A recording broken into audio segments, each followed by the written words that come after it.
माझ्या विषयाचे नाव आहे मातृभाषेतून शिक्षणाचे महत्त्व। आदरणीय व्यासपीठ, परीक्षक, गुरुजनवर्ग आणि माझ्या मित्रांनो, आज मी आपणांसमोर मातृभाषेतून शिक्षण या अत्यंत महत्त्वाच्या विषयावर माझे मत मांडणार आहे। आपण देखील माझ्या मताचा आदर कराल अशी अपेक्षा करतो आणि माझ्या भाषणास सुरुवात करतो। मित्रांनो, गुणवत्तेचे शिक्षण म्हणजे गुण मिळतात ते नाही, तर ज्याच्याने खरे संस्कार मिळतात ते होय।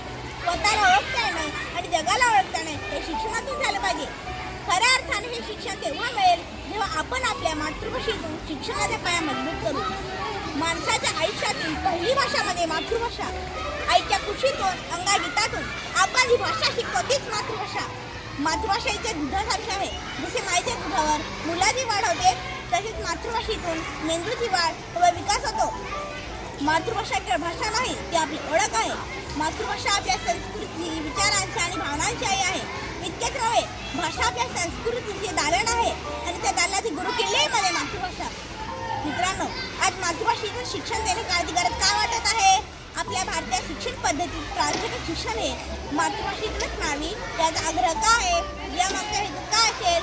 अशा प्रकारच्या प्रश्नाची उत्तर शोधली तर आपल्याला समजते की इंग्रजीने आपल्याला जगाशी जोडले आहे, मात्र मातृभाषेने आपल्याला आपल्याशी जोडलं आहे।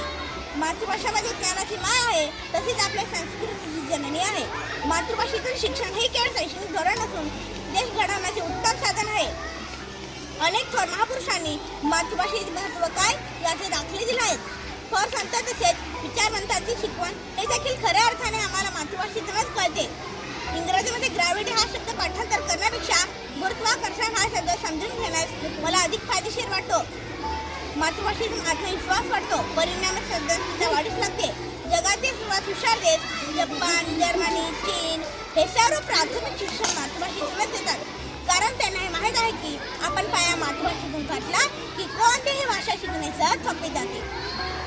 मातृभाषा ही भावनिक भाषा आहे आणि इंग्रजी व्यावहारिक भाषा आहे। जरा दोन्हीची आहे, पण झाडाचा पाया म्हणजे मूळ हा कमजोर असेल तर फांद्या किती वाढलं तरी झाड पडते। आता तुम्ही सांगाल, आजच्या स्पर्धेची गट टिकायची असेल तर इंग्रजीशिवाय पर्याय नाही। हेही तितकंच खरे, मात्र आपण स्पर्धा नाकारली नाही। पाया मातृभाषेतून आणि कळस इतर भाषेचा बांधूया। आता 21व्या शतकात भारत देशाला महासत्ता बनवायचा असेल तर शिक्षणाचा पाया मातृभाषेतून घातलाच पाहिजे। ही केवळ शैक्षणिक गरज नाही, ही आपल्या राष्ट्रीय अस्मितेची गरज आहे, कारण मातृभाषा राहील तर ज्ञानभाषा होईल।